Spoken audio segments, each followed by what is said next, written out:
What's good, guys? We got a lot to discuss today, considering I'm very disappointed in what the hell happened that I did.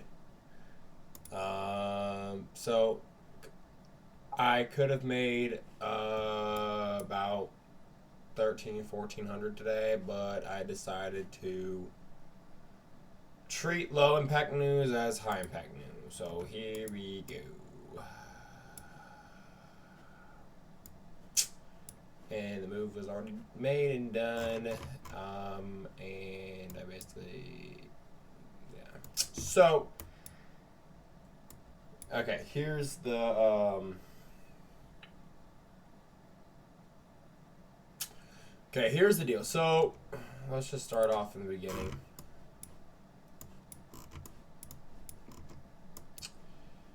All right, we got daily high, daily low.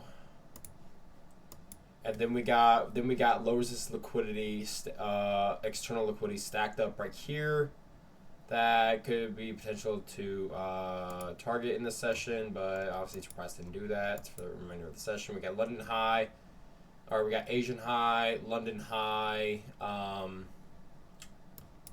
London low, and then coming into the market, we have 5-minute equal highs up here. I wanted to get targeted.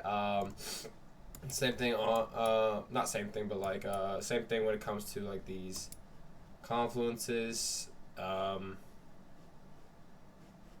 wait.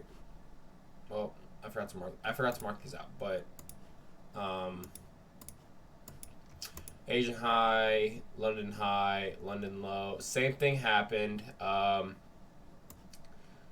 Same thing happened. So coming in the market, we also had news at 7:30, which was right here. And then London low was formed and all that. Market opens. We got a pre-sweep of liquidity on, in the pre-market conditions on NASDAQ, along with ES. Market comes in.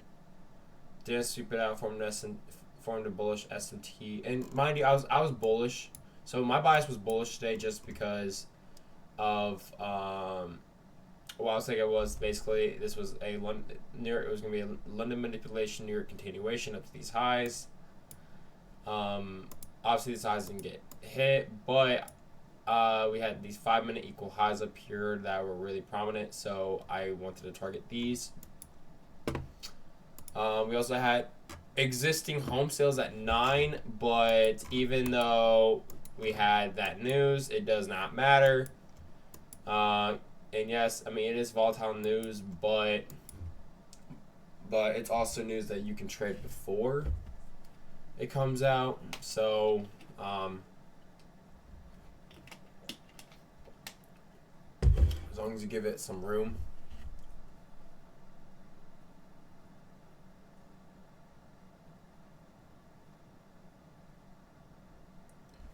Hold on, why does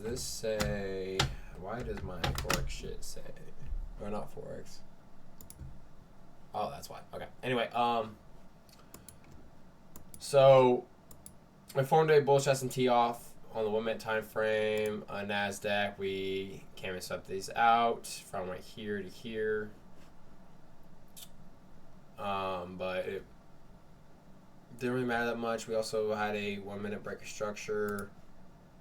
Along with we had a 5-minute break structure on NASDAQ confirming bullish bias. ES didn't do that yet, forming a bearish SMT, and then it completed that when we swept out all this stuff. So market. So yeah. So we're going through the market and shit like that. Monitoring all this stuff after NASDAQ broke structure on the 5-minute time frame, because instead of like doing a 5-minute retrace, we do a break structure on the 5-minute, and that's just because if it's going opposite of the higher time frame trend, then I would like to see a lower time frame switch reversal type deal. And so basically that happened. So then jumping down on ES, not NQ on the 1-minute time frame. we basically started seeing a lot of momentum. We first off we had this inverse fair value gap. Obviously, it got respected. So it got respected and all that stuff. So and then along on ES. But the only difference I favored ES today for a couple of reasons. One is because we had this fair value gap formed after news. So this was the news candle, and then this was a fair value gap formed after. While on Nasdaq, that fair value gap was not respected, but I did see that we were gonna form a 5-minute bullish S&T. Considering the fact that we have this low right here, and then prices all the way up here, whereas on Nasdaq, prices down here, and then news is gonna drop, so which I knew was gonna take this out, confirming bias. So the difference in today's hold on.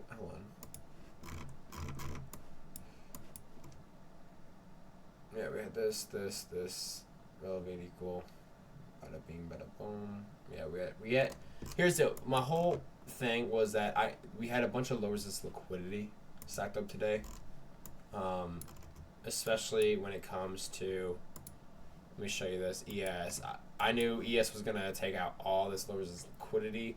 So I actually wanted to enter right here with my stops below here and target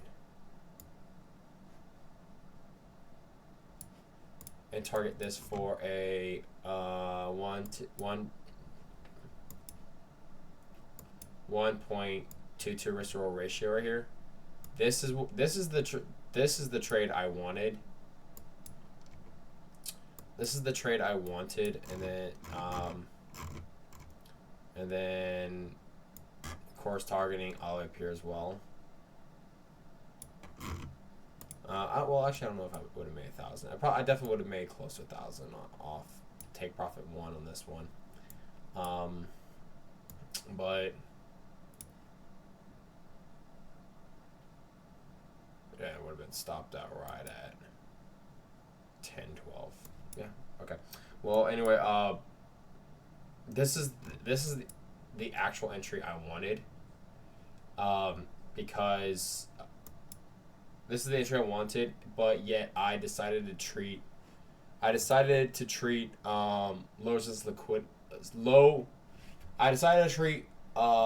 impact news as high impact news, and wait to see what happens.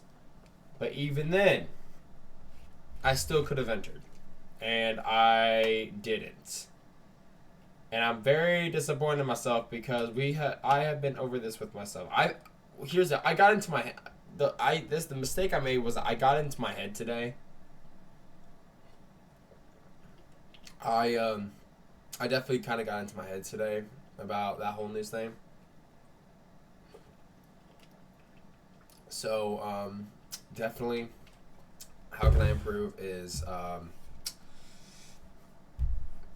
if market tells you to fucking enter, you enter. So, but no, I decided to basically enter off of this shit right here.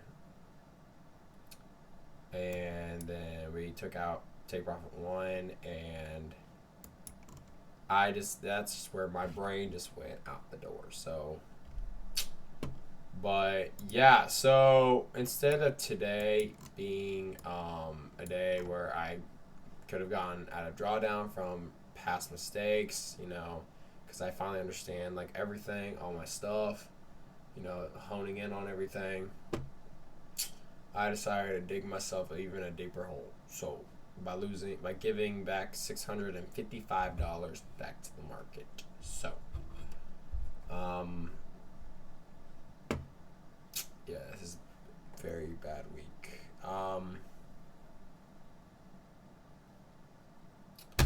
Well, if I have to restart my combine, then I have to restart my combine, and it is what it is. And quite frankly, I definitely I mean, if I restart, I would not blame myself at all. I would not be disappointed in myself at all if I had to do that because of basically everything. So, but anyway, you can't keep your head down. It's only up from here. Market is giving us starting to give us a lot of opportunities. So definitely keep our heads up, and we'll see what happens tomorrow when we get on the markets for. Oh. We have Powell tomorrow. Okay.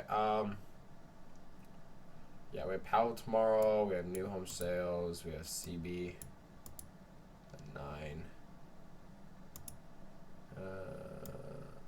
We don't have anything, and then bank all day. Okay. The FP next week. Yeah. Okay. Anyway, so.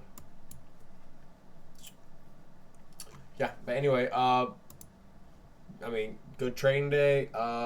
Definitely. I mean, I would say this is a win in my book, ish, but entry was just lots of big mistake that I do not need to do that again. So anyway, happy trading day, boys. Catch you guys tomorrow when we watch Powell's speech, and we see how the market responds to that. And if it doesn't respond that volatile, then I'll probably look for a de-risk trade. If not, then it is what it is. But anyway, I'll catch you guys later.